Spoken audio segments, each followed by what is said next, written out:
Sa patuloy na dikain ng kapulisan na magsilbi sa katuwang sa komunidad, matagumpay na isinagawa ang 3 araw na medical and dental mission sa La Union. Sa ilalim ng programang Serbisyong Bayanihan, katuwang ang lokal na pamahalaan ng government organization na Confederate Sentinels of God. Yan ang balitang inihatid ni Police Corporal Joanna Marie de los Santos.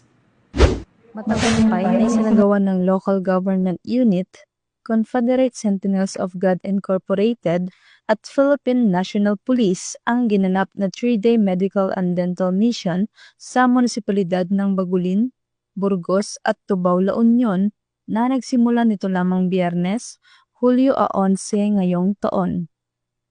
Pinangunahan ni Police Lieutenant Colonel Francisco B. Cacas Jr., Officer in Charge ng Regional Police Community Affairs and Development Unit 1, ang delegasyon ng PNP na nagbigay ng police assistance sa buong aktibidad. Ang serbisyong bayanihan na ito ay suportado ni na Congressman Dante Garcia ng 2nd Distrito ng La Union, Honorable Kenneth Paulo C. Tireng ng KM ngayon na, mga alkalde ng nasabing bayan, at iba pang miyembro ng CSG na pinamumunuan ni FDR Alvin Constantino. Asahan po nila na tuloy-tuloy po ang paglapit po natin ng mga serbisyo po sa ating mga kababayan at sana po hindi po sila magsawang umattend po sa ating mga medical declaration para po ma-maximize po natin at maibigay po natin yung tulong sa kanila. And maraming salamat po sa lahat, mga volunteers, mga personal po ng PNP sa pagtulong po at suporta po sa ating mga programa po tayo ng medical dental vision.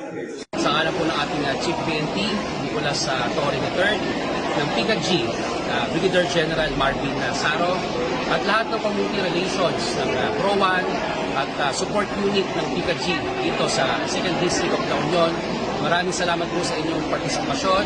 Napakalaki po ng parte at halaga ng kapulisan kasama ang sibilyan sa pagtutulungan upang iangat ang mararitang kababayan. Maraming salamat po sa inyo.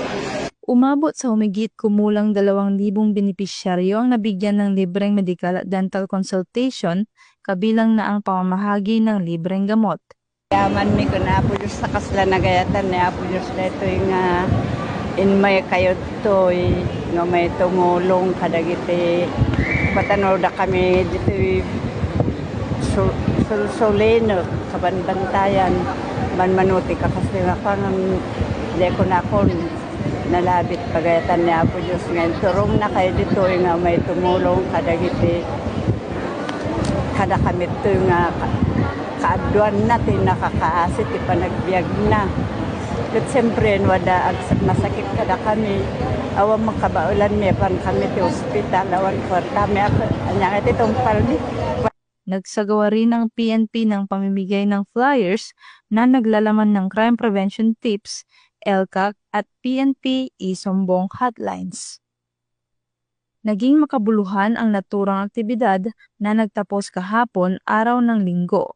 Isang patunay na sa tulong ng pagtutulungan ng pamahalaan, pulisya at mga pribadong grupo na ihahatid ang serbisyong tunay at may malasakit para sa bayan.